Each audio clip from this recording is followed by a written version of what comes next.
అపోస్తలుల కార్యగ్రంథము 5వ అధ్యాయము 1 వచనాన్ని మనం చదువుకుందాం.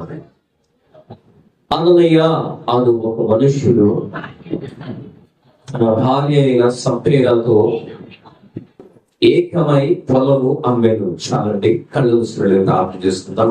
సగుణతులైన దేవా, సకల ఆశీర్వాదాలకు కారణముగా మహాకరుణ మహోన్నతులైన దేవా, నీ ఉన్నతమైన శ్రేష్టమైన నామమును కీర్తిస్తున్నాం. ఈ సమయంలో నీ వాక్యాన్ని మేము ప్రయాణించబోతుండగా నీవే మాతో మాట్లాడి మమ్మల్ని బలపరిచి స్థిరపరిచి ముందుకు నడిపించి మీ నామానికి మహిమ ఘనత ప్రభావం పొందుకోమని యేసయ్య నామం గురించి ప్రార్థన వేడుకుంటున్నాం తండ్రి. ఆమేన్. ప్రియమైన దేవుని బిడ్డలారా, చదవబడినటువంటి ఈ వాక్య భాగాన్ని మనం గమనించినట్లయితే మనం అనేక సార్లు మనం వింటా వచ్చాం ఈ యొక్క అననీయ సప్పేరా గురించి. అననీయ అనే పేరు వినబడంలోనే వెంటనే మన మధ్యలోకి వచ్చే పేరు ఏమిటంటే సప్పేరా. అవునా కదా? అననీయ అని వినబడంలోనే సప్పేరా అనేది మీరు మొదలు పెడతారు. ఒకవేళ సప్పేరా అని అన్నారంటే దైవజనులు ఖచ్చితంగా అననీయ అంటారు. అంటే వీరిరువురి మధ్యలో అంత ఐక్యత ఉన్నది.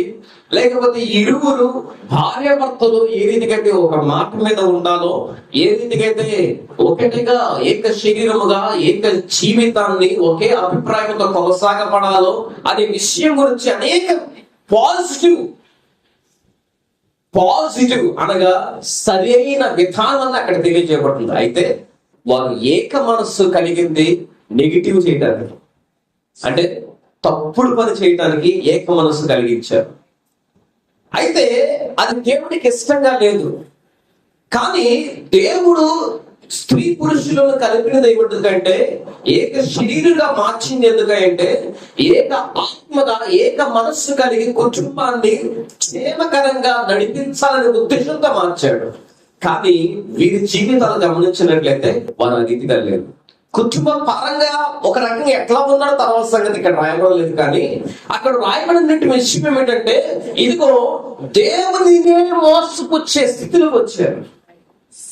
దానివల్ల మనము పూర్తిగా వ్యతిరేకంగా వారి గురించి ఆలోచించడానికి ప్రథమంగా ఉంది. అసలుకి అననీయ అంటే ఆమెకు అర్థం ఏంటి? యెహోవా దయ, దేవుని దయ. అననీయ అంటే అర్థం ఏమిటంటే యెహోవా దయ, దేవుని దయ కలిగిన వాడు అని అర్థం. అయ్యా అననీయ, ఇంత మంచి పేరు పెట్టుకున్నావు కదా, ఇంత గొప్ప పేరు, దేవుని దయ పొందుకున్నవాడా అనే రీతిలో దేవుని దయ అని సంభాషించగలిగినటువంటి ఒక విలువైన శ్రేష్టమైన నామాన్ని నీ జీవితంలో నీవు నామకరణం చేస్తున్నావు కదా. ఎవరు పిలిచినా కానీ దేవుని దయ పొందుకున్నవాడా, ఎంత గొప్ప మాట అండి. బైబిల్ గ్రంథములో దేవుని దూత ప్రత్యక్షమై దేవుని దయ పొందినవాడా అని ఆ మాట కొరకు కొన్ని కోట్ల మంది, కొన్ని వేల మంది, కొన్ని లక్షల మంది ఎదురు చూస్తా ఉన్నారండి. కానీ అది కొందరికి మాత్రమే దొరికింది.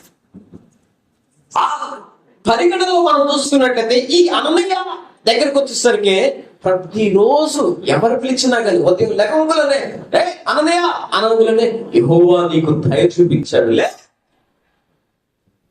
యెహోవా భయం పొందినవాడా ఇట్లా అని ప్రతి ఒక్కరు చివరికి తన తల్లిదండ్రులైతే, భార్య అయితేమి, స్నేహితులైతేమి, బంధుమిత్రులైతేమి దేవుని దయ పొందుకున్నవాడా అని ప్రతి క్షణము పిలుస్తా ఉంటే ఎంత సంతోషించాల్సినటువంటి జీవితం అండి. అవునా కదా? అయ్యా, నీవు దేవుని దయ పొందుతున్నావా, నీ పేరైతే పెట్టుకున్నావు కానీ నిజంగానే దేవుని దయ పొందుకున్నావా అని అంటే అననీయ చెప్పగలిగిన మాట ఏమిటంటే, అవును, నేను దేవుని దయ పొందుతున్నవాడనే.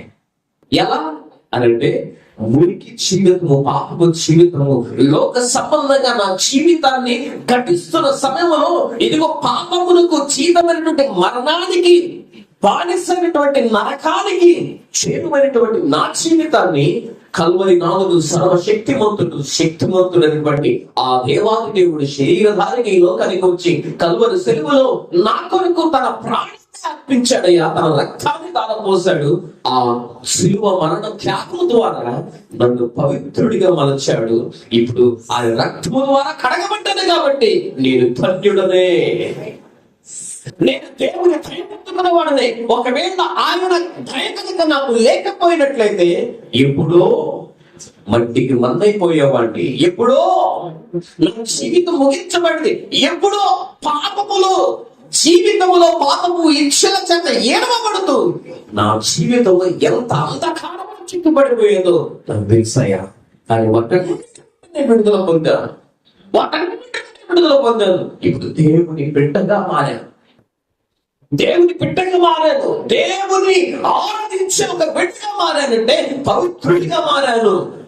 ఇది ఎంత దయ దేవుడు చూపిస్తే, ఎంత దయ దేవుడు నా పైన చూపిస్తే అని ప్రతి దినం చెప్పుకోగలిగిన వ్యక్తి ఆ రీతిగా సెలవిస్తారు. అయితే మరి ఇంత దయ పొందుకొని, ఇంత దేవుని దయ పొందుకున్న వాడవై ఉండి మరి ఎందుకయ్యా తప్పటడిగేశా, ఎందుకయ్యా తప్పటడిగేశా? ప్రియమైన దేవుని బిడ్డలారా, మీరందరూ కూడా దేవుని దయ పొందుకున్న వారే కనుకనే దేవుని మందిరములో నిలిచి ఉన్నారు. దేవుని దయ లేక, దేవుని యొక్క కటాక్షం లేక, దేవుని యొక్క నడిపింపు లేక, దేవుని యొక్క సహాయం లేక, దేవుని యొక్క ఆశీర్వాదం లేక ఈ లోకములో అనేక మంది వారి జీవితాలు పాపములు శాపములు నలిగిపోతూ ఎందుకురా ఈ బ్రతుకు అనుకొని చివర తీసుకుని వెళ్తున్న వారు అనేక మంది ఉన్నారు. కానీ మీరైతే శ్రేష్ఠులుగా మార్చబడి దేవుని మధ్యలోనికి, అనగా దేవుని సన్నిధానంలోనికి, దేవుని సన్నిధి ఆహ్వానిస్తున్నటువంటి ఆ సన్నిధి మధ్యలోనికి మీరు రాగలిగారు.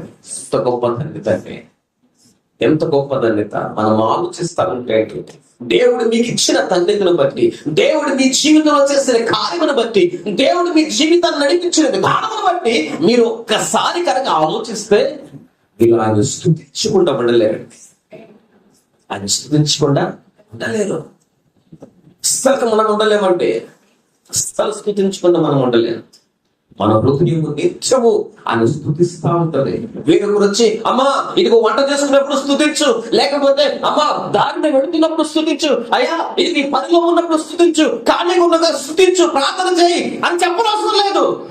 మనం కనుక దేవుని యొక్క దయను మనం జ్ఞాపకం చేసుకుంటే మనకు తెలియకుండానే హృదయంలో స్తుతి ప్రారంభమవుతాయి. మనకు తెలియకుండానే హృదయంలో స్తుతి ప్రారంభమై ఆయన నామాన్ని కనపరుస్తూ ఉంటామండి. ఒకరోజు నేను ఒక్కడే ఉన్నా, అంటే ప్రతిరోజు సాయంకాలం ప్రార్థన 10 గంటలకి ఒక రూమ్ లోకి వెళ్ళి ప్రార్థన చేసుకుంటే నాకు అలవాటు. అయితే ఒకరోజు అదే రూమ్ లోకి వెళ్ళి కూర్చున్నాను, ఎవ్వరూ లేరు, నేను ఒక్కడే ఉన్నాను. ప్రార్థన నడవట్ల,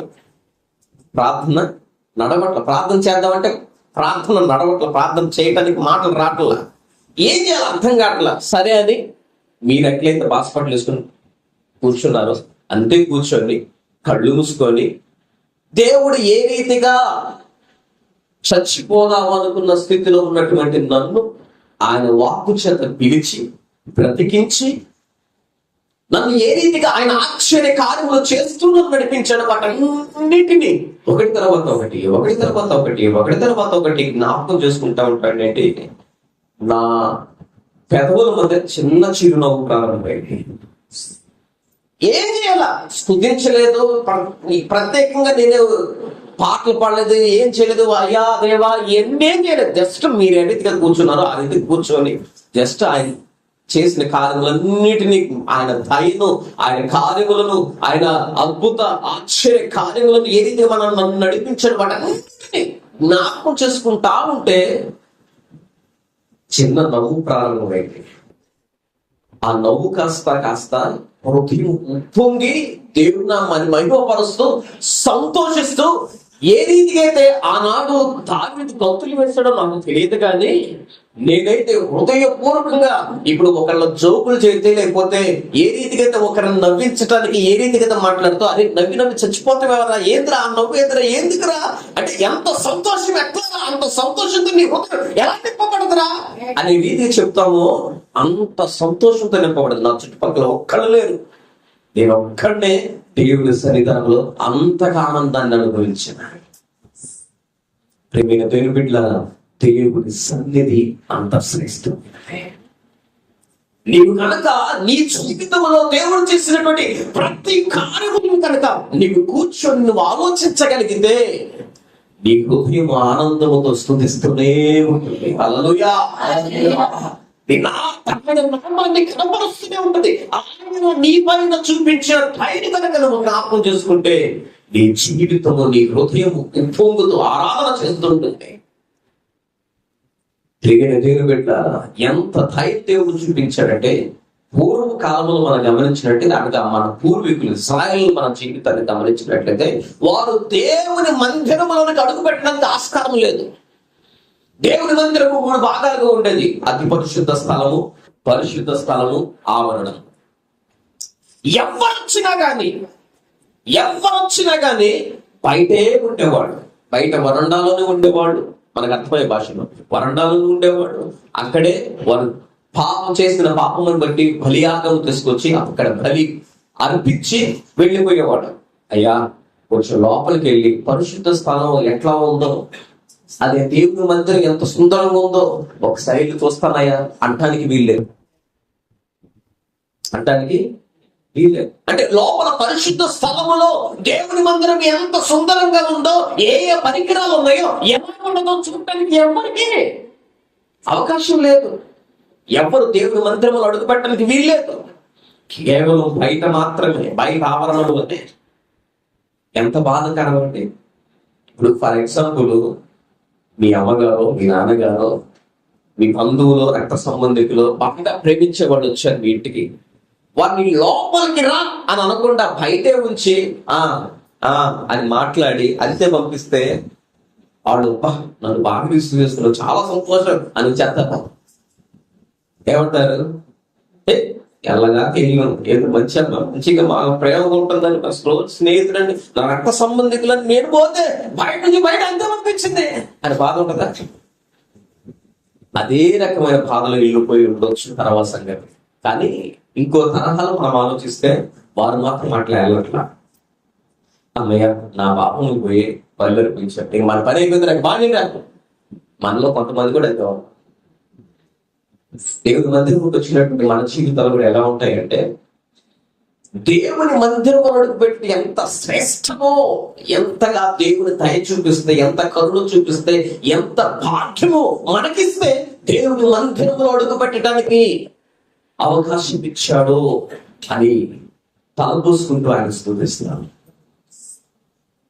వారైతే బయటే బలు అనిపించి బయటకు వెళ్ళిపోయారు. అంటే దేవుని మందిరం ఎలా ఉంటుందో తెలియదు, పరిశుద్ధ స్థలము కానీ అతి పరిశుద్ధ స్థలం కానీ ఎలా ఉంటుందో తెలియదు వాళ్ళకి, ఇశ్రాయేలు ప్రజలకి. అందువల్ల పరిశుద్ధ స్థలాన్ని మనం గమనించినట్లయితే 1000 మంది యాజకులు ఉంటే 1000 మంది యాజకులు ఎక్కడ ఉంటారు? పరిశుద్ధ స్థలం. అంటే యాజకులకి తెలుసు పరిశుద్ధ స్థలం ఎలా ఉంటుందో, పరిశుద్ధ స్థలం ఎలా ఉంటుందో యాజకులకి తెలుసు. అక్కడే అయ్యా ఒక్కసారి నేను అతి పరిశుద్ధ స్థలంలోకి వెళ్ళి దేవుని సన్నిధి కలిగినటువంటి ఆ యొక్క మందసం ఎట్లా ఒకసారి లోపలికి వెళ్ళి చూసి వస్తానయ్యా అంటే, బయట తీసుకు వెళ్ళేటప్పుడు లేకపోతే ఇంకో తరగతి ఇంకా చూసంటే, కానీ పరిశుద్ధ స్థలంలో ప్రతిష్ఠించబడిన తర్వాత, అతి పరిశుద్ధ స్థలంలో కట్టబడిన తర్వాత ఎలా ఉంటుందో చూస్తారంటే వీళ్ళేదు. మధ్యలో ఏముందండి? ఒక తేడా ఉంది, ఒక కట్టం ఉంది, లోపల చూడటానికి కూడా వీల్లేదు. 10 మంది ఉన్నా, 100 మంది ఉన్నా, 1000 మంది యాజకులు ఉన్నప్పటికీ కూడా, లేవి యాజకత్వంలో ఉన్నటువంటి ఎంతమంది అయినా కానీ పరిశుద్ధ స్థలం ఎలా ఉందో తెలుసు, కానీ అతి పరిశుద్ధ స్థలం ఎలా ఉందో ఎవరికి తెలియదు. కేవలం ఒక ప్రధాన యాజకుడికి మాత్రమే తెలుసు. అది కూడా నాకు తెలుసు కదా, నేను రోజు పోయేస్తా, కుదరదు. సంవత్సరానికి ఒక్కసారి మాత్రమే దేవుని మందిరంలో అనగా అతి పరిశుద్ధ స్థలంలో అడుగు పెట్టాలి. అది కూడా నీ ఇష్టం వచ్చినట్టు అడుగు పెడితే కుదరదు, నీ ఇష్టం వచ్చినట్లు అడుగు పెడితే కుదరదు. నీవు పరిశుద్ధపరచుకోవాలా, దేవునికి అంగీకారంగా ఉన్నావో లేదో నీవు చూసుకోవాలా, దేవుని కను దృష్టిలో సరిగా ఉన్నావో లేదో చూసుకోవాలా, అప్పుడు మాత్రం అడుగు పెట్టాలా. ఒకవేళ కావాలని అడుగు పెట్టావా చర్చికి సమమై బయటకు వస్తావు. ఒకవేళ నువ్వు దేవుని కనుదృష్టిలో సరిగా లేకుండా నీవు దేవుని అతి పరిశుద్ధ స్థలంలోనికి ఆ తెర తాటేవా చచ్చిని శవమని బయటకు వస్తాడు. అటువంటి క్లిష్టమైన పరిస్థితుల్లో ఇశ్రాయేలు జీవించారు. కానీ కానీ కానీ దేవుని దయ బట్టి, దేవుని కృపను బట్టి, దేవుని కనికరమును బట్టి మనము ఆయన పరిశుద్ధ స్థలంలో కూర్చోగలుగుతున్నాం. అతి పరిశుద్ధ స్థలాన్ని కూడా చూడగలుగుతున్నాం. హల్లెలూయా! ఎంత గొప్ప తండ్రి దేవుడు మనకిచ్చింది, ఎంత గొప్ప తండ్రి. ఇప్పుడు మనం మన ఇష్టం వచ్చినట్లు దేవుని మందిరంలోకి వస్తున్నాం. ఆనాడు ఇశ్రాయేలు దేవుడు ఏర్పాటు చేసుకున్నటువంటి ఇశ్రాయేలు కూడా లేదా భాగ్యం మనకుంది. అంటే ఎంత ధైర్యం చూపించాడు మన పట్ల, ఎంత ధైర్యం చూపించాడు. కానీ మనం ఏం చేస్తామంటే అంత ధైర్యం దేవుడు మన పట్ల చూపిస్తుంటే మనము కూడా కొన్నిసార్లు అననీయ వలె, సబ్బేరా వలె తొలగిపోతూ, అయ్యా నేను ఇంత ధైర్యం చూపిస్తుంటే, ఇంతగా నీ జీవితంలో కార్యం చేస్తుంటే, నీ జీవితాన్ని ఈ రీతిగా మలుస్తుంటే, ప్రతి ఒక్క ఆపదల సమయంలో నేను నీకు తోడుగా ఉన్నాను అని నా ఆశ్చర్య కార్యముల చేత, నా దక్షిణ హస్తము చేత నిన్ను ఆదుకుంటా ఉంటే ఈ బ్రతుకేమిటి? నాకు యోగ్యంగా లేదు, నా కనుదృష్టిలో సరిగా లేనండి అని దేవుడు ఎంత బాధపడుతున్నాడో ఒకసారి ఆలోచించి. అననీయ దేవుని పేతురు దగ్గరికి వచ్చి, అపోస్తులైనటువంటి పేతురు దగ్గరికి వచ్చి, అయ్యా నేను ఎంతగా అంటాను, ఎవరు అమ్మమన్నారు? పేరుదేమని అమ్మన్నాడంటే అక్కడ ఉన్న దైవ సేవకులు అపోస్తులు ఎవరు చెప్పారు? అమ్మమన్నారు. చెప్పలేదు. వారంతటికి వారు విశ్వాసులు, ఎవరైతే యేసుక్రీస్తు అని నమ్ముకున్నారో వారంతటికి వారు, అయ్యా యేసయ్య కంటే మాకు విలువైనది ఏది లేదయ్యా. ఏంటంట?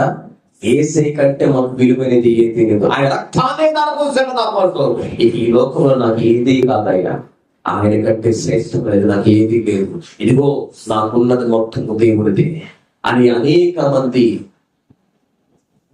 ప్రభు నమ్ముకున్న వారు అపోస్తలుల పాదాల దగ్గరికి వాటన్నిటిని ఏవైతే అమ్మారో వాటన్నిటిని ఆయన దగ్గర తీసుకొచ్చారు. మన జీవితంలో ఏది శ్రేష్ఠంగా, ఏది విలువైనదిగా ఎంచుకుంటున్నా ఒక్కసారి ఆలోచించండి. తీసుకొచ్చాడు. నీవు పూర్తిగా అమ్మలేకపోతే సగం అమ్ముకో. పొలం అంతా ఒకవేళ 5 ఎకరాలు ఉందండి, 5 ఎకరాలు కాదు 2 ఎకరాలు అమ్ము, తీసుకొచ్చాయ్యా. ప్రభు పరిచయంలో మేమందరం సమానమే. ఎవరంతా?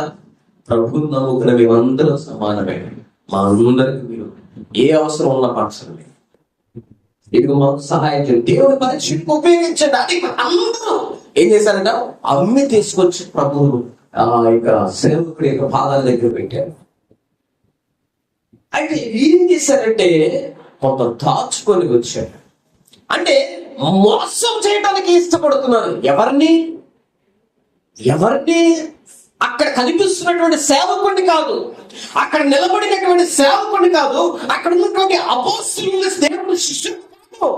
ఎవరిని మోసపుస్తున్నారంటే దేవునినే. ఎవరైతే నీ ఎడల దయ చూపిస్తున్నాడో, ఎవరైతే నీ జీవితంలో కార్యం చేస్తున్నాడో, ఎవరైతే నీ జీవితాన్ని ఆశీర్వాదకరంగా మారుస్తున్నాడో, ఆయన కార్యముల చేత నిన్ను తృప్తిపరుస్తున్నాడో, ఆయన ఎదుటే నీకు మోసం చేసేవారిగా ఉన్నా ఎంత బాధాకరమైన విషయం అండి. ఇప్పుడు నీ బిడ్డలు ఉన్నారు, నీ బిడ్డలు కనుక ఎంతో కష్టపడి నీ రక్తాన్ని సైతము చెమటగా మార్చి వారిని ఏది కావాలన్నా, అరే నువ్వు మంచిగా చదువుకోవాలరా, నువ్వు మంచి భవిష్యత్తు కలిగిన వారిగా ఉండాలరా, ఉన్నతమైన స్థితిలో ఉండాలరా, ఉద్యోగం సంపాదించుకోవాలరా అని మనల్ని కష్టపడి మనం తినకపోయిన బిడ్డలను అంతగా పెంచుతాం. పెరిగి పెద్దవాడే ఉద్యోగం సంపాదించుకొని స్థితికి వచ్చిన తర్వాత తండ్రిగా నిన్ను ఏం చేస్తాను వింటున్నాను, నువ్వు నాకేం చేయాలా అని అంటే, అవునా సరేదయ్యా సంతోషంగా ఉందాయా అని చేస్తావా? ఎంత బాధ ఉంటుందండి, ఎంత బాధ ఉంటుంది, మాటలతో వర్ణించలేని బాధ. దేవుడు కూడా అంతే బాధపడతాడు. నీకు నేను దయ చూపించాను. నేను ఇస్రాయేలు నేను ఎన్నుకున్నటువంటి ప్రజలకు సైతం లేని భాగ్యాన్ని నేను నీకు ఇచ్చాను. నువ్వు నా సన్నిధికి రావటానికి, నువ్వు నా బిడ్డవి, నువ్వు నా ఇంట్లో ఉండాలా, నా సొత్తు అనే ఉద్దేశంతో నేను నిన్ను నా దగ్గర తీసుకొస్తే నీ జీవితాన్ని మార్చి ఆశీర్వాదకరంగా మారుస్తుంటే, ఇవైతే నాకు నమ్మకంగా లేవే, నన్నే మోసపరిచే స్థితిలో ఉన్నావు ఏంటి అని ఎంత బాధపడుతున్నాడు ఆలోచించింది. పెట్టారు అన్నయ్య యెహోవా దయ పొందుతున్నవాడు. యెహోవా దయ మనం అందరం పొందుతున్నాం. ఆ లక్షణం మనలో కూడా ఉంటుంది. కానీ ఆయన దయ పొందుతున్నటువంటి మన జీవితంలో మన జీవితాలు ఎలా ఉన్నాయి, మన బ్రతుకులు ఎలా ఉన్నాయి, దేవుని దయ పొందుకున్నటువంటి మన జీవితాలు ఎలా ఉన్నాయి. దయ అంటే మరొక భాషలో చెప్పాలంటే, మరొక రీతిలో చెప్పాలంటే ఆయన ఆశీర్వాదం పొందినవాడు అన్నాడు. ఆయన దయ పొందుకున్నవారు దయాప్రాప్తురాలా అని సెలవిచ్చాడు. దానివల్ల అయ్యా నేను దయాప్రాప్తురాలా అంటున్నావు. సర్వ సృష్టికర్త అయినటువంటి దేవుని మోసే పెట్టగా తల్లిగా నువ్వు మార్చబడ్డా. సాక్షాత్తు సర్వ సృష్టికి సృష్టించినటువంటి సృష్టికర్తనే నీ గర్భంలో మోసేకు గొప్ప తల్లిగా మార్చబడ్డావమ్మా. ఎంత గొప్ప తల్లి తండ్రి. ఈ ఎడల దయ చూపిస్తున్నాడంటే నేను ఎంత విలువైన దానిగా, విలువైన వాడిగా మార్చుతున్నాడు చూడండి. మనము మోసపుచ్చే వారిగా మనం దేవుని మనము మనుషులు ఎదుటైతే మన దేశాన్ని మనం ఎవరికి కనపడకుండా కప్పుకోవచ్చు. కానీ దేవునికి కనపడకుండా మనం దాగి ఉండాలి. మన హృదయ రహస్యములానికి తెలుసు, మన తలంపులానికి తెలుసు, మన యొక్క విధి విధానాలు సమస్తములానికి తెలుసు. అయినప్పటికీ కూడా అన్నయ్య మోసము చేయాలని చూశాడు. మనం కూడా కొన్నిసార్లు దేవుడికి అంత తెలుసు అని తెలిసినప్పటికీ కూడా మోసం చేయడానికి మనం ప్రయత్నం చేస్తాం. అది తగినది కాదు. ఈ రాత్రి కాల సమయంలో దేవుడు మాట్లాడుతున్నటువంటి విషయం, దేవుని దయ పొందుకున్నటువంటి నీవు నీ జీవితంలో మోసపూరితమైనటువంటి ఆయనను మోసం చేసే లక్షణాలు నీ నా జీవితాల్లో ఏవైతే ఉన్నాయో వాటన్నిటినీ దేవుడు తొలగించునుగాక. హల్లెలూయా. ప్రియమైన దేవుని బిడ్డలారా, మన జీవితాలు ఆయనకు నమ్మకంగా మార్చబడాలి. బైబిల్ గ్రంథంలో మనం గమనించినట్టయితే ముగ్గురు అననీయాలు ఉన్నారు. ఎంతమంది అంటే ముగ్గురు ఉన్నారు. కానీ అననీయ ఆనందంలో ఏమంటే సభ్యరా అని గుర్తొచ్చేది వీళ్ళే. ఎందుకని? దేవునినే మోసకొచ్చిన గొప్ప కదులు వాడు. ప్రియమైన దేవుని బిడ్డలారా, దేవునిని మోసపుచ్చితే చివరికి మన జీవితం ఎలా ఉంటుందంటే శాపానికి, దరిద్రానికి, సమస్యకు మన బ్రతుకులు ఎల్లబడపడతాయి, ఏడవబడతాం మన జీవితాలు. ఆ రీతిగా మార్చబడుతుందంటే మన జీవితాలు దేవునికి యోగ్యమైన జీవితాలుగా మార్చబడాలి.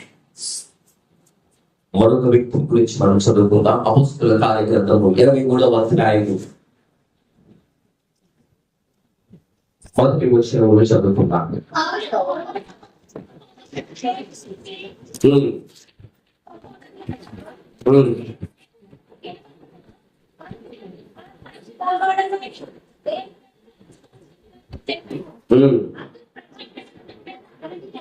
అందుకు ప్రధాన యాజకుడైన అననీయ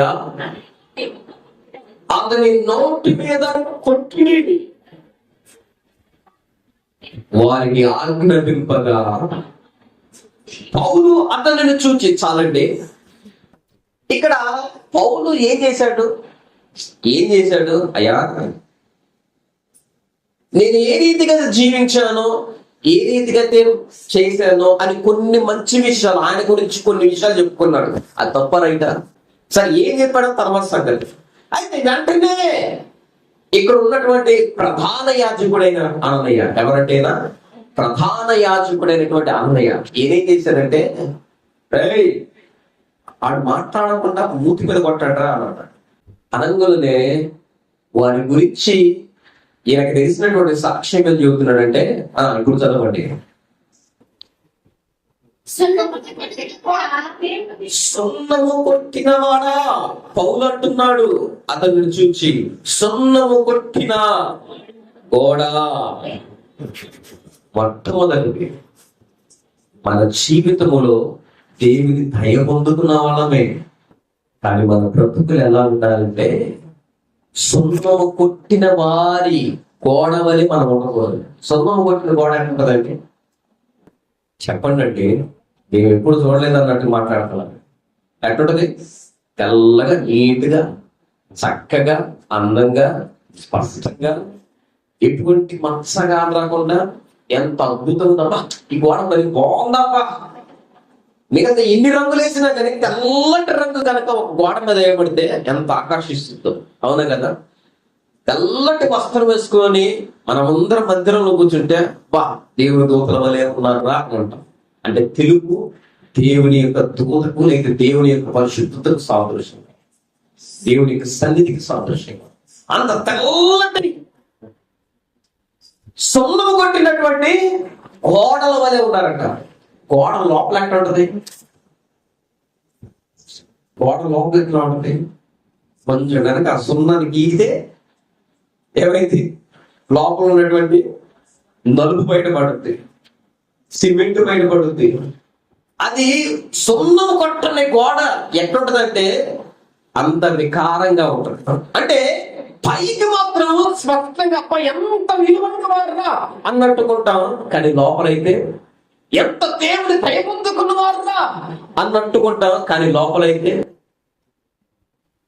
దేవుడినే మోసపుచ్చేవారిగా ఉంటాం. ఎంత బాధకరమైన విషయం అండి. ఇక్కడ అపోస్తలుడు ఇప్పుడు పౌలు గారు అంటున్నారు, అననయ్య నీవు సున్నము కొట్టిన గొడవలే ఉన్నా మార్చుకొని యొక్క బుద్ధిని విడిచిపెట్టు.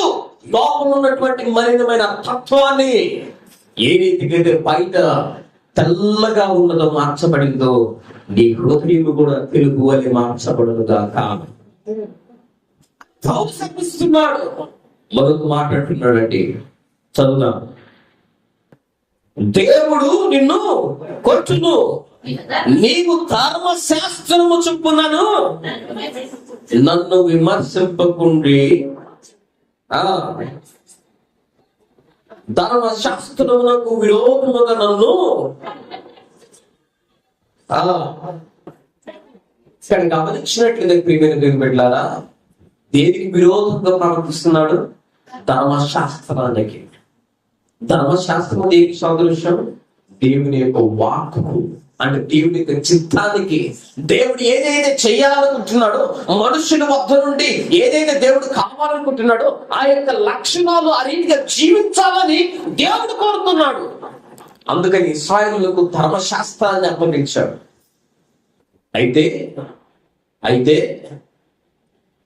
ఈ అననయ అనగా అర్థం ఏంటి? దేవుని దయ పొందుకున్నవాడా, దేవుని దయ కలిగినవాడా. నీ జీవితము దేవుని దయను పొందుకున్నప్పటికీ కూడా నీవు ధర్మశాస్త్రాన్ని, దేవుని ఆజ్ఞను పాటించలేని స్థితిలో ఉన్నావు. దేవుని ఆజ్ఞ ప్రకారంగా నీ జీవితాన్ని కట్టలేని పరిస్థితిలో ఉన్నావు, కట్టుకోలేని స్థితిలో ఉన్నావు. ఎందుకు అని అడుగుతున్నాడండి. దేవుని సన్నిధికి వస్తున్నటువంటి మనము, దేవుని దయ పొందుతున్నటువంటి మనము, దేవుని ఆశ్చర్య కార్యములను రుచి చూసినటువంటి మనము, దేవుని యొక్క వెలుగులో, దేవుని యొక్క ఆత్మ సాన్నిధ్యములో నడిపించబడుతున్నటువంటి మన జీవితాలు దేవుని ఆజ్ఞ ప్రకారము అనగా దేవుని వాక్య ప్రకారంగా మన జీవితాలు కట్టబడుతున్నాయా లేదా? ఒకవేళ దేవునికి ఇష్టంగా నీ జీవితం కట్టబడలేదంటే దానికి అర్థం ఏంటి? దేవుని వాక్య ప్రకారంగా నువ్వు కట్టబడలేదంటే దానికి అర్థం ఏమిటంటే నీకు దేవుని యొక్క ధర్మశాస్త్రాన్ని, దేవుని ఆజ్ఞని నువ్వు దర్శిస్తున్నావు, దానికి వ్యతిరేకంగా నువ్వు ప్రవర్తిస్తున్నావు అని అర్థం. కనుక ప్రియమైన దేవుని బిడ్డలారా, దేవుని దయ పొందుకునేటువంటి మీ జీవితాల్లో ఆ రీతిగా ఉండడానికి వీలేదు. ఈ ప్రేమ పొందుకున్న తర్వాత ఆయన ఆజ్ఞలు మనం గమనించినట్లయితే 10 ఆజ్ఞలు మనకు కనిపిస్తాయి. విశ్రాంతి దినాన్ని పాటించాలి, నీ పొరుగు వారిని ఆశించకూడదు, తల్లిదండ్రులు సన్మానించాలా, ఇలాంటి అనేక 10 ఆజ్ఞలు కనిపిస్తాయి. వాటితో పాటు శ్రేష్టమైన మాట ఏమిటంటే, దేవుని సన్నిధానములో అడుగుపెట్టినటువంటి నీవు నీ ప్రవర్తన జాగ్రత్తగా చూసుకో. ఆయన సన్నిధానంలో ఆయన ధైర్యం పొందుకొని దేవుని సన్నిధానంలో అడుగు పెట్టడానికి నీకు పర్మిషన్ ఇచ్చాడు కాబట్టి నీవు జాగ్రత్త, నీవు జాగ్రత్తగా చూసుకో. ఏ రీతిగా నీ జీవితం ఉందో, ఏ రీతిగా నీ బ్రతుకు ఉందో, ఏ రీతిగా నీ మాటలు ఉన్నాయో, ఏ రీతిగా నీ వ్యవహారం ఉందో, ఏ రీతిగా నీ జీవిత శైలి నడిపించబడుతుందో ఒక్కసారి జాగ్రత్తగా పరిశీలించుకో. క్రమం తప్పకుండా దేవుని సన్నిధికి రావాలి. ఇందాక ప్రారంభంలో చెప్పాడు, లోక నేత్రానందం కొరకు ఈ దేవుని సన్నిధిని విడిచిపెట్టిన వారు అనేక మంది ఉన్నారు. అంటే అర్థం ఏంటి? దేవుని వాక్కునే ధిక్కరించగలిగిన వారు. ఎంత బాధకరమైన విషయం, ఎంత బాధకరమైన విషయం. అంటే దేవుని సన్నిధానం కంటే కూడా దేనిని ఎక్కువ ప్రేమిస్తున్నాడు? లోకాన్ని ప్రేమిస్తున్నాడు. లోక సంబంధం అనేవి గతించిపోతాయి. లోక సంబంధం అనేవి ఇప్పుడు చూసా, కొంతమంది వెళ్ళారు, చూశారు. ఒకవేళ వీళ్ళని చూసాం, 10 దాకా 12 దాకా జరిగింది, సరే అయిపోయింది. ఏమొచ్చింది నీకు? ఏమొచ్చింది? అది నిన్ను ఆశ్రయిస్తుందా? అది నీ బ్రతుకును మార్చేస్తుందా? అక్కడ నువ్వు చూసింది నీకేమన్నా ఒప్పింపబడుతుందా? ఏమీ లేదు. క్షణకాలం ఆనందం. అక్కడ ఉన్నట్టు ఓహో అని అంటావు, బయటకు వెళ్తా అంటావు. ఏముండదాడ. దేవుని బిడ్డ, అదే సమయానికి కనుక దేవుని మందిరంలో నువ్వు గడిపితే నీకంటే ధన్యులు ఈ లోకంలో ఎవరు లేరు. హల్లెలూయా. నీకంటే ధన్యులు, నీకంటే ఆశీర్వదింపబడిన వారు, నీ జీవితాన్ని మార్చగలిగినటువంటి దేవుని సన్నిధిలో అడుగుపెట్టావు కనుక ఆయనే నీ బ్రతుకులో ఉన్న ప్రతి పరిస్థితులను మార్చివేస్తాడు. స్థితిగతులు మార్చివేసి నిన్ను ఆశీర్వాదకరంగా మార్చివేస్తాడు. కాబట్టి ఆయన ధర్మశాస్త్రాన్ని పాటించారు. అననీయానందులోనే మనకు సప్ఫైరా గురించి ఎందుకు ఏర్పడుతుందంటే, వారు దేవునిని మోసపుచ్చే స్థితులకు మారిపోయారు. ధర్మశాస్త్రాన్ని పాటించలేని స్థితిలో మారిపోయారు. దేవుని సన్నిధికి క్రమం తప్పకుండా రావాలి. దేవుని సన్నిధికి క్రమం తప్పకుండా రావాలి. సమయాన్ని పాటించాలి. దేవుని సన్నిధి ఎంత విలువైనదో నువ్వు ఎంచితే అంత ముందుకు వస్తాం. అవునా కదా? మీకు అర్థమైన భాషలో ఇంకో రీతిగా చెప్పాలంటే, మీకు ఒక సీరియల్ అంటే బాగా పిచ్చి, బాగా ఇష్టం. ఏం చేస్తావు? 8:30 అనుకో సీరియల్ ప్రారంభం, లేకపోతే 8 అనుకో సీరియల్ ప్రారంభం. ఎన్ని గంటలకు పోయి కూర్చుంటావు? చెప్పండి. మాకేం తెలియదండి, మేము అసలు సీరియల్లే మొహమే అందుకోండి అన్నట్టు చూస్తున్నాను. ఎన్ని గంటలకు పోయి కూర్చుంటావు? 8 గంటలకైతే 7:30కే కూర్చుంటావు అక్కడ. ఎందుకని? రిమోట్ యువ చేతిలో ఉంది, ఎట్ట కూడా పిక్కోవాలా, ఎట్లా ఛానల్ మార్చాలా, ఎట్లా అక్కడికి వచ్చేసరికి మళ్ళీ ఎంటర్టైన్మెంట్లు వచ్చినా ఏదన్నా వచ్చినా కానీ వెంటనే మార్చాలా, ఆ టైంకి అక్కడ ఆన్ అవ్వాలా, ప్రిపరేషన్. అది నీకు ఇష్టమైన సినిమా అనుకోండి, ఎన్ని గంటలకు పోతావు?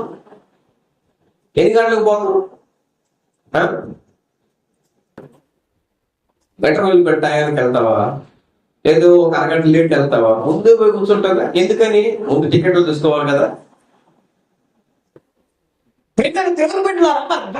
నువ్వు అంత శ్రేష్టంగా ఎంచుతా, నువ్వు అట్ట ముందు పోయి కూర్చున్నప్పుడు మరి దేవుని మందిరానికి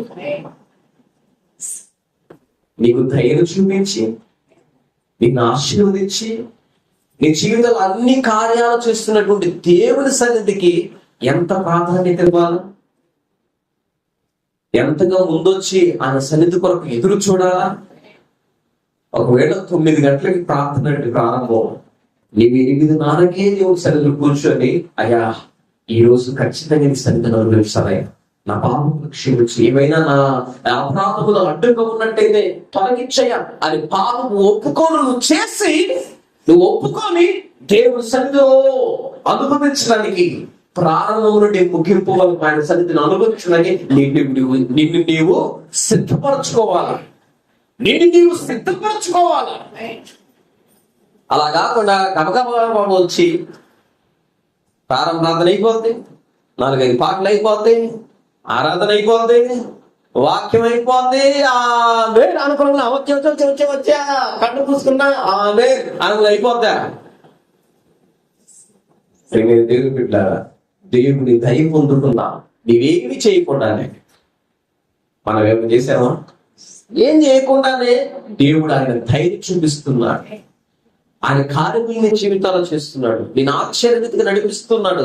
ప్రతి సమయంలో దేవా అనంగలోనే నేనున్నాను బిడ్డ అని నీకు సహాయం చేస్తున్నాడు. మరి అలాంటి సమయంలో దేవుడి సన్నిధి కోసం నీవు ప్రిపేర్ అవ్వడానికి దేవుడి సన్నిధి ముందుగానే వచ్చి, అయ్యా నీవు నా కోసం ఎదురు చూస్తున్నావు కదా, నీకు సిద్ధంగా ఉన్నానయ్యా, నన్ను సిద్ధపరచయ్యా అని ఆయన సన్నిధికి వచ్చి నువ్వు ప్రిపేర్ అయ్యి ఉన్నాను. అప్పుడు దేవుడు నీతో మాట్లాడతాడు. అప్పుడు నీ జీవితంలో కార్యం చేస్తాడు. అప్పుడు నీ జీవితంలో నువ్వు కోరుకున్న ప్రతిదీ నీ జీవితంలోకి వస్తుందండి. ప్రతిదీ నీ జీవితంలోకి వస్తుంది, ఆయన చేస్తాడు. అలా కాకుండా ఏదో చేస్తున్నానులే, ఏదో పోతున్నానులే అని ఇష్టం వచ్చిన సమయానికి కనుక దేవుడి మందిరంలోకి వస్తే ఆయన ఇవ్వవలసినటువంటి దయను నువ్వు పొందుకోలేడు. అదే ఆయన దయను బట్టి నువ్వు ఆయన సన్నిధిలో అడుగు పెట్టడానికి ఆస్కారం ఉంది కనుక ఆయన సన్నిధికి ఇంకొంచెం ముందుగా నువ్వు ప్రిపేర్ అయ్యి ఆయన సన్నిధికి వచ్చినట్లయితే దానిని బట్టి మరింత దయను చూపిస్తాడు. మరింత దయను, మరింత ఆశీర్వాదాన్ని మరింతగా నేను హెచ్చిస్తాడు. ఒకటి, ఆయన సన్నిధానంలో మొట్టమొదటిగా ఉన్నాడు. రెండవదిగా ఆయన ఏదైతే వాక్యం సెలవిస్తుందో, ఆయన వాక్యం ఏదైతే సెలవిస్తుందో ఆ ప్రతిదీ మనం పాటించాలి. దేవుని వాక్యం ఎక్కడి నుంచి బోధిస్తబడుతున్నట్టు ప్రతిదీ మనం నడుచుకోవాలి. ఆ రీతికి మన జీవితాన్ని కట్టుకోవాలి. ప్రతి ఒక్కరిలో ఎలా దేవుడు తలాంతులు ఇచ్చాడో అదే రీతిగా ఈ మట్టి అయినటువంటి శరీరంలో బతుకుతున్నాం కనుక ప్రతి శరీరంలో ఏదో ఒక బలహీనత ఉంటుంది. అయ్యా ఈ సమస్య ఉందయ్యా, దీన్ని ఎదిరించలేకపోతున్నాను, నా వల్ల కావట్లేదయ్యా, నా వల్ల కావట్లేదు అని దేవుడి సన్నిధిలో కనుక నువ్వు వచ్చి ప్రార్థన చేస్తే, దేవుడి సహాయం కోరుకుంటే ఖచ్చితంగా తన అధిగమించిన సామర్థ్యం దేవుడు ఇస్తాడు. ఖచ్చితంగా ఇస్తాడు. నేను అనుభవించాను ఎవరు నాకు కాదు, నేను అనుభవించాను. ఒక గడ్డు సమస్య నా జీవితంలో అసలుకి ఏదైనా మానేయగలను కానీ అది మాత్రం నా వల్ల కావట్లేదయ్యా, నా వల్ల కావట్లేదు అనుకున్న సిచ్యువేషన్స్ లో, పరిస్థితులలో నేను ప్రభువుతో గడిపి క్షణం తీరం దొరికిన ప్రార్థన చేశాను, నా వల్ల కావట్లేదయ్యా. చివరికి అటువంటి రీతిలో ఆయన బలహీనత మధ్య వెళుతున్నప్పుడు నా వల్ల కావట్లేదయ్యా అని ప్రార్థన చేసుకున్నప్పుడు, ముందుకు వెళ్ళినప్పుడు దేవుడు గొప్ప విషయాన్ని నాకు ఇచ్చాడు. అలాంటిది నీ జీవితంలో ఎటువంటి బలహీనత ఉన్నా కానీ దేవుడికి సమీపంగా ఉంటే ఖచ్చితంగా విజయం వస్తుంది. దూరంగా వెళ్ళావా మరలా ఆ బలహీనత నేను మేలుపడేయాల్సి. దూరంగా వెళ్ళావా ఎవరికి? దేవుడి సన్నిధానములకు, దేవుడికి నువ్వు దూరంగా వెళ్ళావా ఖచ్చితంగా అది నిన్ను ఏలుబడి చేస్తుంది. నీ వల్ల కాదు, కానీ దేవుడి దగ్గరకు వచ్చి అయ్యా నాకు సహాయం తెచ్చాయి నువ్వు ప్రార్థన చేసావా ఖచ్చితంగా ఇప్పుడు కాకపోయినా రేపైనా ఎల్లుండైనా ఒక నాటికైనా ఖచ్చితంగా నీకు ఉన్నటువంటి బలహీనతను ఖచ్చితంగా ఎదురుస్తావు. అది మాత్రం 100% షూర్. 100% నేను అనుభవించాను కాబట్టి. బిడ్డలారా, ఒకటి ఏంటది? ఆయన సన్నిధికి సమయానికి రావాలి. రెండవది ఆ వాక్యం ఏదైతే బోధించబడుతుందో అట్టి రీతిగా మన జీవితాన్ని ఖచ్చితంగా కట్టుకోవాలని అంతే. ఒకవేళ ఆయన చెప్పినట్లుగా మనం జీవితంలో కట్టలేకపోతున్నాం, ఆ రీతిగా చేయలేకపోతున్నాం, అయ్యా నా వల్ల కావట్లేదయ్యా, నా వల్ల కావట్లేదు, నువ్వే సహాయం చేయ అని ప్రార్థన చేయి, ఖచ్చితంగా సహాయం చేస్తాడు. అయ్యా నా పట్ల మారట్లేదయ్యా, నువ్వే సహాయం చేస్తాడు. లేకపోతే నీకు బలహీనత ఉంది, ఆయన సహాయం చేస్తాడు. నా బిడ్డలు మారట్లేదా, సహాయం చేస్తాడు. ఇక్కడ ఎంతమంది స్త్రీలు ఉన్నారు, పురుషులే. ఆల్ నైట్ పురుషులకైనా స్త్రీలకైనా పురుషులకి లేదా? ఆల్ నైట్ స్త్రీలకైనా పురుషులకి లేదా? మిమ్మల్ని ఆశీర్దిస్తానమ్మా, పురుషులు నేను ఆశీర్వదించాను అన్నాడు ఆ దేవుడు ఏమన్నా? అందరం కదా, ఆశీర్వాదం అందరం కదా, దయ అందరం కావాలి కదా. మరి మీ పురుషులు ఎట్లా? అయ్యా ఎన్ని చేయాలని చెప్పినా కానీ ఎంతమయ్యా వాళ్ళు ఎంటరు, అది మాత్రం నిజమే 100%. కానీ వినేటట్లు చేయగలిగిన సామర్థ్యం మీలో లేదా? లేదా ఏదైనా కానీ మీ నోట నుండి ఇది జరగాలి అంటే నోటి నుండి వస్తే, మీ నోటి నుండి వస్తే అది జరగకుండా చేయను అని మీ ఆయన కనుక అంటే, మీ శ్రీవారు కనుక మీ అంటే సరేనండి అని కాము కూర్చుంటావా? ఏదో ఉందా? లేదు. నువ్వు చేస్తే తర్వాత అన్నం చేస్తే నాకు జరిగితేనే నాకు కనుక ఆ చీరే కావాలి. లేకపోతే ఈ ఎగ్జాంపుల్ ఈ పద్దాకనే ఎవరో చెబుతా ఉంటారు, ఇది కాదు తెలియదు కానీ నాకు ఇది జరగాల అని కూర్చుంటే చేయడా? ఒకసారి బయటికి పోదాం, నేను ఇంట్లో కూర్చొని బోరు కొట్టిందని ఒకసారి వేరే ఊరు పోదాం, బయటికి పోదాం అని అంటే, మా లేదమ్మా డబ్బు లేదమ్మా, ఎందుకమ్మా ఇసుకెళ్తాం, లేదమ్మా అంటే లేదు పోవాల్సిందే, ఈ రోజు ఖచ్చితంగా బయటికి పోవాల్సిందే అని కూర్చున్నాం అనుకో, ఏమైంది? ఖచ్చితంగా సరే అన్నాడు. ఎలాంటి విషయాలు కొల్లలు అది నేను చెప్పనవసరం లేదు, మీకు తెలుసు. ఏ రీతిగా మీ ఆయన్ని మీ శ్రీవారిని ఎలా మలిచి మీకు అనుకున్నటువంటి పని జరిగించుకోవాలి మీకు తెలుసు. ఎంత అనుభవాలో ఏమండి, ఎంత అనుభవాలో పెట్టారా? మరి అలాంటి పనులలో మిగతా విషయాలలో మీ భర్తలు మీరు చెప్పినట్టు నడుచుకుంటున్నారే, దానివల్ల ఉపయోగం ఉందా? ఎంతవరకు మేలు, ఎంతవరకు ఎన్ని, వాటన్నిటికంటే శ్రేష్టమైన దేవుని మందిరం కదా. మరి ఈ మందిరానికి, దేవుని సన్నిధికి, దేవుని దయ పొందుకోవడానికి, వారిని నడిపించడానికి మరి ఎందుకని ఒక చిన్న సాక్షి. మా అమ్మగారు ప్రార్థనకి వెళ్తే, దేవుని మందిరానికి వెళ్తే దాదాపుగా ఒక 1 కిలోమీటర్ ఒకటి నడుచుకుంటూ వెళ్ళేది. ఆల్ నైట్ అయినా కానీ నడుచుకుంటూ వెళ్ళేది. ఆమెకి ఏదో కొంచెం సహాయం తీసుకొని వెళ్ళేది. కొన్నిసార్లు నేను చిన్నప్పుడు ఉన్నప్పుడు నన్ను తీసుకెళ్ళేది.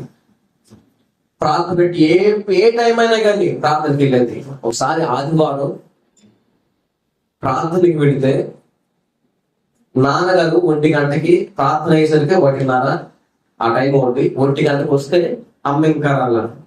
చిచ్చికి వెళ్ళి బయటికి పిలిచి కొట్టి తీసుకొని ఇంటికి వచ్చి, నీ మొగుడికి అన్నం పెట్టడం కావాలా, దేవుడి ప్రార్థనలు కావాలా అని తిట్టిన వ్యక్తి. ఒకసారి కాదు, 2 సార్లు కాదు, అనేక సార్లు మా అమ్మ కూర్చొని, అయ్యా నీ ప్రార్థనకి, నీ మందిరానికి రావాలని ఉంది, నా భర్త కూడా మారాలయ్యా, మీ ఇద్దరం కలిసి రావాలయ్యా, మార్చయ్యా అని గోదాడితే ఇప్పుడు ఏం చేశాడంటే, బయలుదేరింది అని చెప్పే రీతిగా దేవుడు మార్చేసింది. హల్లెలూయా. అంత మాత్రమే కాదు, ఇప్పుడు ఇదే బైబిల్ గ్రంథాన్ని పట్టుకొని దేవుని వాక్యాన్ని ప్రకటిస్తున్నాడు. హల్లెలూయా. మీ ప్రార్థనలో అంత బలం ఉంది. కాకపోతే ఏం చేస్తాంలే, ఆయన మారండి.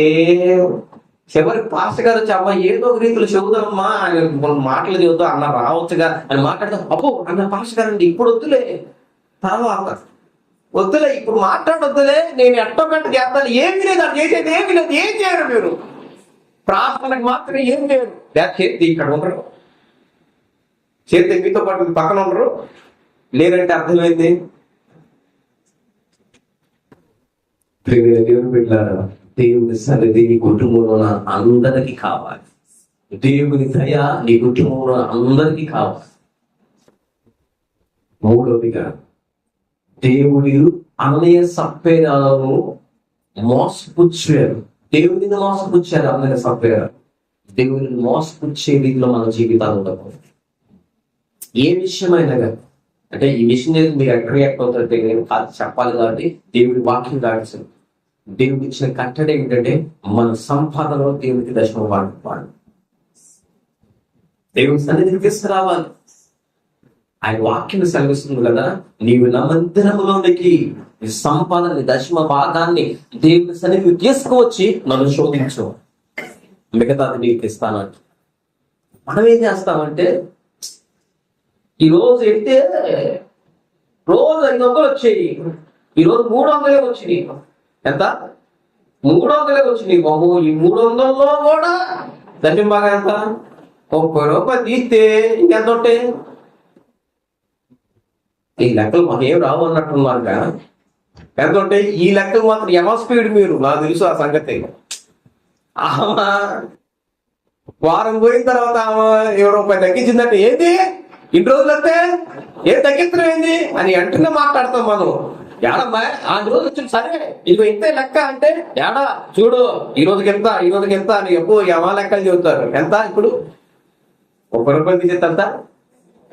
270 ఎట్టా రోజు ఎట్ట గడిచింది బాబో. ఇంకా 30 రూపాయలు ఏమిస్తారు దేవుడు ఏం తెలియదా అంటే అని దోష పెట్టుకుంటాం. ఆయనకి తెలుసు, అన్ని తెలుసు ఆయనకి.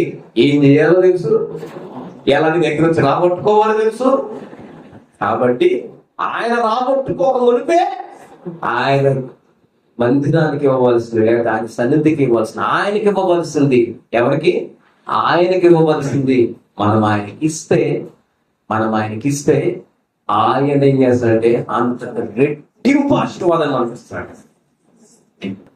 మీ జీవితంలో ఒకవేళ ఇచ్చిన రోజులు మీరు జ్ఞాపకం చేసుకుంటే, మీరు ఇప్పుడు ఇస్తున్నారో లేదో అది దేవుడికి తెలుగు. ఇచ్చిన రోజులు మీరు జ్ఞాపకం చేసుకున్నట్టయితే ఆ రోజు ఎంత కష్టమో, డబ్బులు లేవు, సమస్యలు ఉన్నావు, కానీ నీకు ప్రభు మందిరానికి దేవుడి సన్నిధికి వచ్చి ప్రేరణ కలిగింది, ఇవ్వాలి అని ఇచ్చావు. ఇప్పుడు రూపాయి లేదు, ఎట్టా అనుకున్నప్పుడు దేవుడు బరువు పదార్థాలు తీసుకొచ్చి నీ జీవితాల్లో ఆ అవసరం ఇచ్చిన సమయాలు లేవా? చాలా ఉన్నాయి. కానీ వాటిని జ్ఞాపకం చేసుకో. ఆయన ధైర్యం కాలకి ఆయన ధైర్యం చూపించి నీ జీవితంలో ఏ రీతిగా నడిపించాడో వాటిని జ్ఞాపకం చేసుకో. వాటిని కనుక నువ్వు జ్ఞాపకం చేసుకొని నీ జీవితాన్ని కట్టుకుంటే, ఆయనకి ఇవ్వవలసింది ఆయనకి ఇస్తే నీ జీవితం అద్భుత రీతిగా మార్చాలి. ఒకసారి ఇదే ఎగ్జాంపుల్ మనం గమనించినట్లయితే, అననయ సప్ఫేరాలు దాచుకున్నారు. అది అనుభవించాలా? కానీ అననయ సప్ఫేరాతో పాటు మిగతా అనేక మంది, వేల మంది అపోస్తలుల దగ్గరకు వచ్చారు.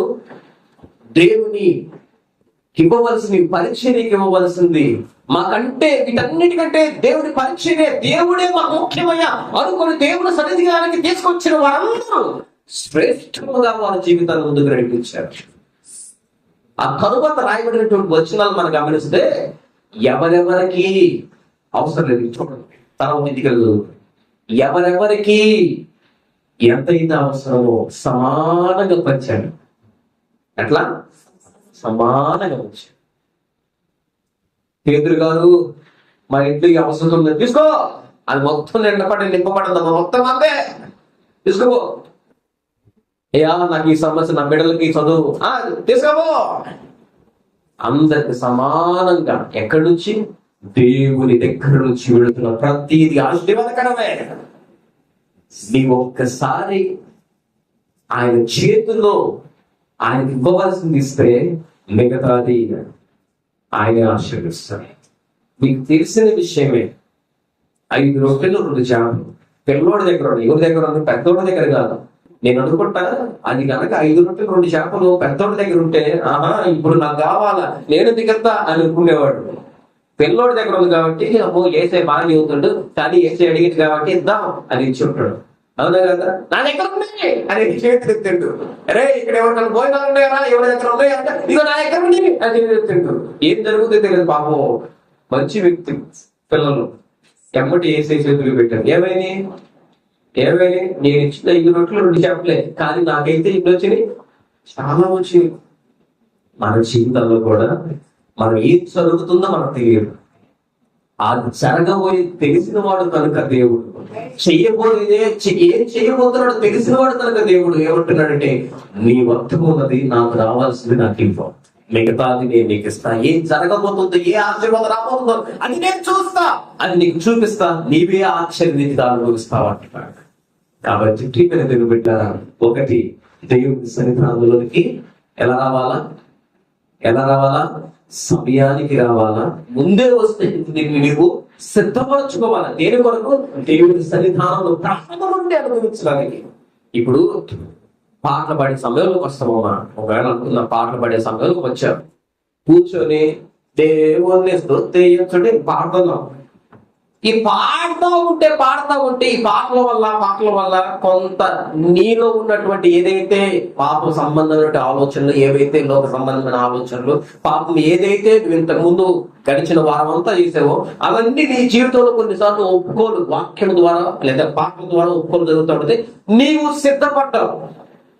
ఎప్పటికీ అప్పుడు కూడా పాటల ద్వారా కాదు, చిన్నగా ఆ ప్రాసెస్ జరుగుతూ ఉంటుంది. ఆరాధనలు నిలబడిన తర్వాత ఆరాధనలు అవునయ్యా, ఇక కళ్ళు పుసుకున్నాక ఇంకేం కాదు, ఇక దేవుడు తప్ప అయ్యా అవునయ్యా అని అప్పుడు ఒప్పుకుంటావు. అప్పుడు వాక్యం ద్వారా సిద్ధపడతావు. అంటే ఇప్పుడు నీ హృదయం లేకపోతే నీవు దేవుని సన్నిధిని అనుభవించడానికి ఏ టైంలో సిద్ధంగా ఉన్నావు? దేవుని వాక్యం చెప్పే సమయానికి నువ్వు సిద్ధంగా ఉన్నావు. అసలుకైతే ఎప్పుడు సిద్ధపడాలంటే ప్రారంభం ఉంటే మనం సిద్ధపడాలి. అయ్యా నీ మందిరంలో నేను కూర్చున్నానంటే నేను ఈ సన్నిధిని అనుభవించాలని అనే మనస్సులో మనం ఉండాలి. అలా ఉండాలంటే మనం దేవుని సన్నిధిలో ముందుకు కొనసాగాలి. మూడో వ్యక్తి అపోస్తలుల కార్యగ్రంథం 9వ అధ్యాయము 9:10 వచ్చినాడు.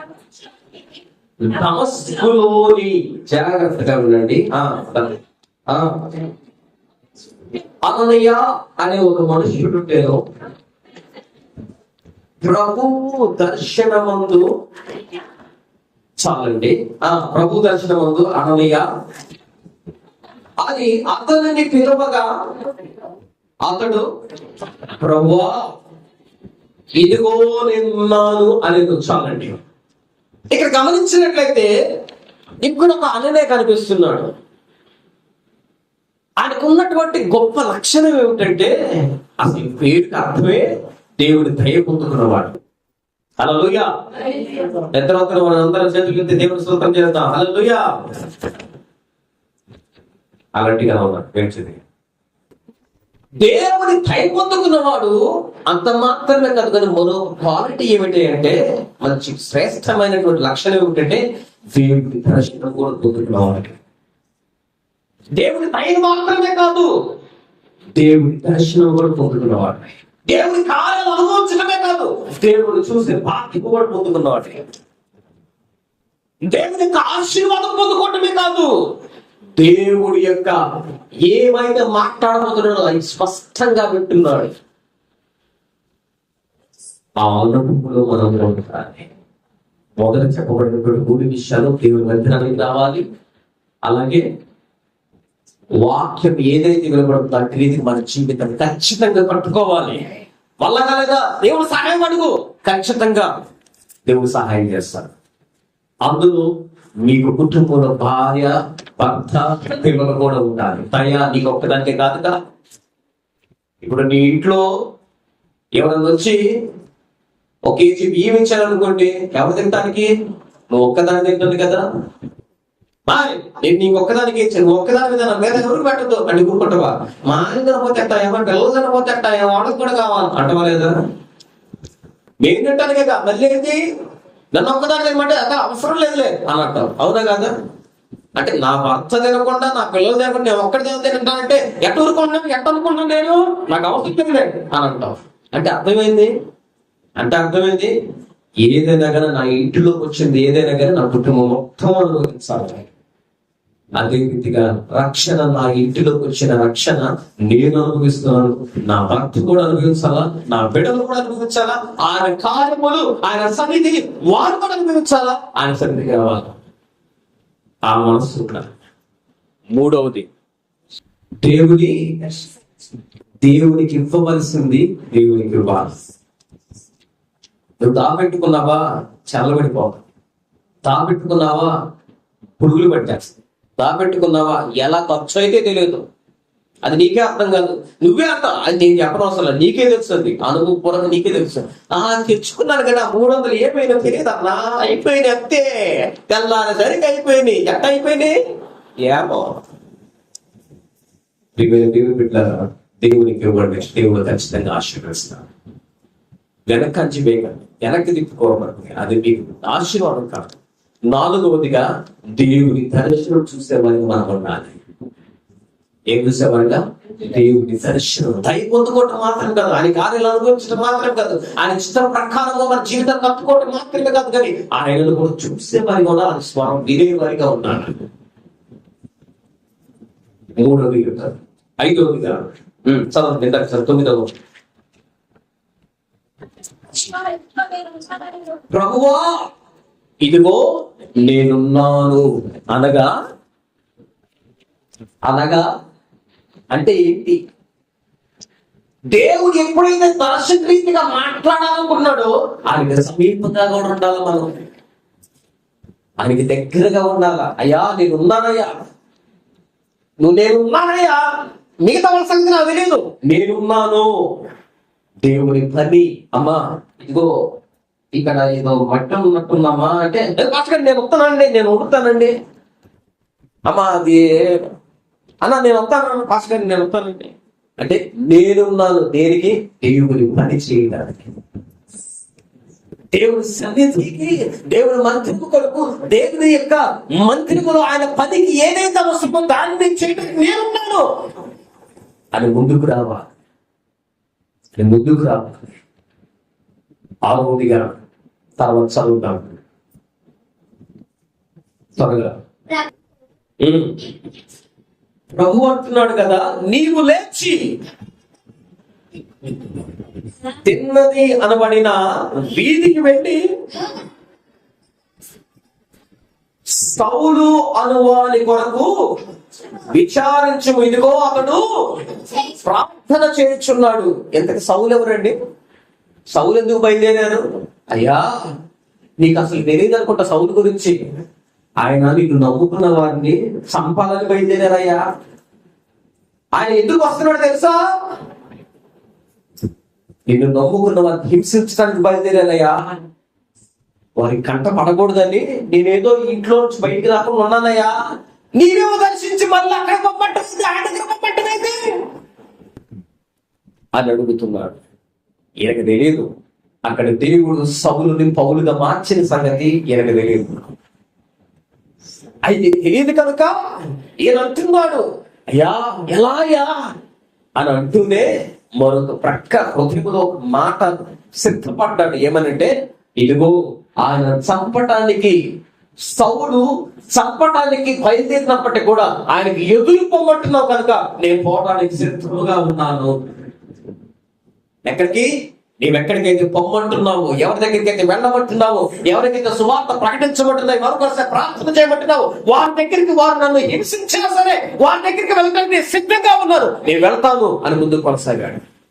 అంటే అయ్యా నా ప్రాణము కంటే కూడా నీ స్వరము, నీ మాట శ్రేష్టమైనదయ్యా, అంత రీతిగా నా జీవితాన్ని కట్టుకుంటానయ్యా, దానికి లోపడతాను, నీ వాక్యం లోపడతాను అని ముందుకు కొనసాగాడు.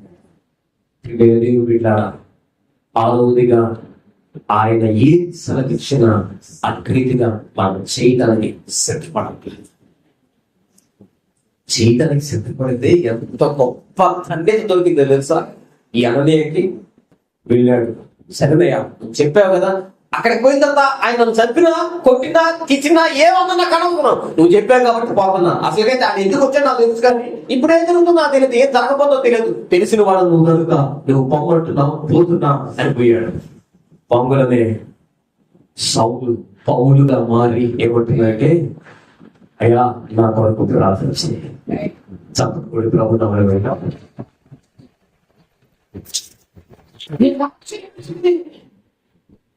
అప్పుడైతే దేవుడిని దర్శనం చెబుతున్నాడు, కానీ ఆయన ప్రార్థన చేస్తున్న నాకు నమ్మకం కాల. కానీ నువ్వు మాట సన్నిచ్చావు కదా, నేను అంటున్నా చావటానికైనా నీ కొరకు, నీ మాట కొరకు నా ప్రాణం కంటే నీ మాట శ్రేష్టమయ్యా అని నేను వెళుతున్నానయ్యా అని వెళ్ళాడు. వెళ్ళగానే సౌలని పౌలుగా మారినటువంటి వ్యక్తి అంటున్నాడు కదా, అనయ్యా దా నా కొరకు ప్రార్థన చేయి అని తలవంశంలోని ఆశ్చర్యపోయాడు. ఎంత గొప్ప భాగ్యం అంటే, నరహంతకుడు సైతము, హింసకుడు, దూషకుడు సైతము ఈయన ప్రార్థన కొరకు ఎదురు చూస్తున్నాడంటే ఈయన వద్ద తల వచ్చాడు.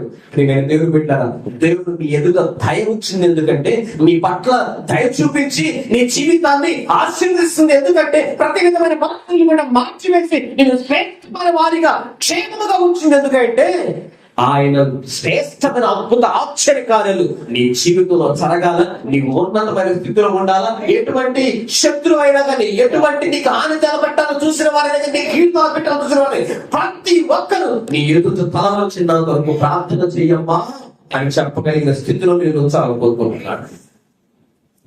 కాబట్టి ప్రియమైన వెళ్ళారు అటువంటి శ్రేష్టమైన జీవితంలో ఈ 6 విషయాలు మనం కలిగి ఉండేవారిగా మనం చెప్తాం. ఈ రీతిగా మన జీవితాలు కట్టబడి దేవునికి మహిమకరంగా మనం మార్చాం. అనలయ దేవుని దయ పొందినవాడు మన జీవితాల్లో ఆ దయను పొందుకున్నాం. కానీ అంతకంటే శ్రేష్టమైనవి ఇంకా మనం పొందుకోవాలి. అక్కడ తప్పిపోయిన కుమారుడు అక్కడికి వచ్చినప్పుడు, తన ఇంటికి వచ్చినప్పుడు మంచిగా ఒక కోడెను, ఒక పొట్టేలును మంచి విందు తయారు చేశాడు. మంచి విందు చేశాడు. ఒక ఉంగరం పెట్టాడు, మంచిగా చేశాడు. అందరూ ఏదో తలెత్తుకునేటట్టు చేశాడు. తన అన్న వచ్చి వాడికి రావాల్సిన అవసరం వాడు తీసుకొని పోయిండుగా, వాడికి కావాల్సిన తీసుకొని పోయిండుగా, మళ్ళీ వాడికి ఏంటి, వాడు వచ్చిందని ఏంటి అక్కడ చెప్తుంది అని అంటే, తండ్రి సెలవిచ్చిన మాట ఏంటి తెలుసా?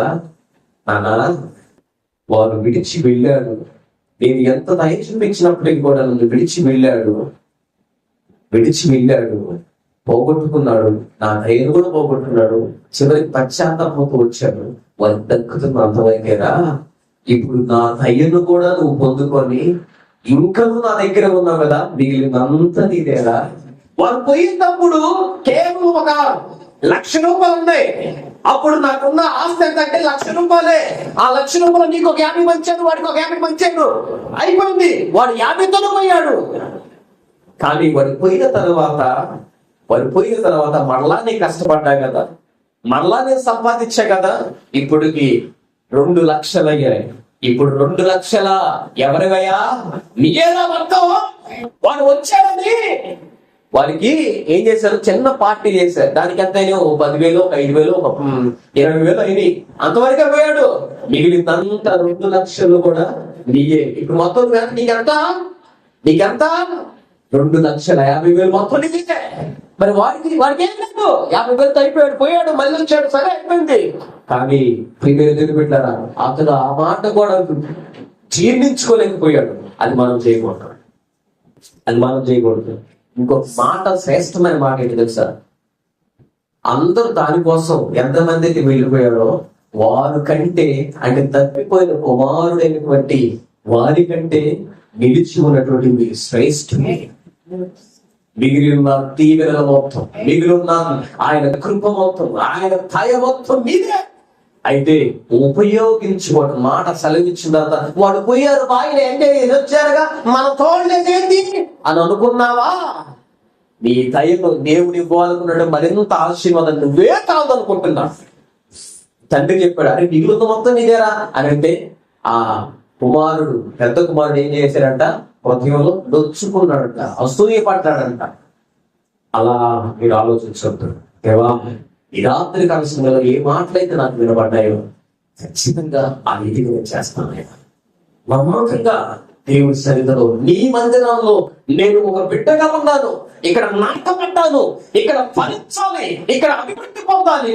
నీ ఆశీర్వాదం, నీ దయను ఖచ్చితంగా నేను అనుభవించాలి, రెట్టింపు ఆశీర్వాదం నేను అనుభవించాలయా అని విశ్వాసంతో ప్రార్థన చేయండి. దేవుడు ఖచ్చితంగా మీ జీవితంలో కార్యం చేస్తాడు.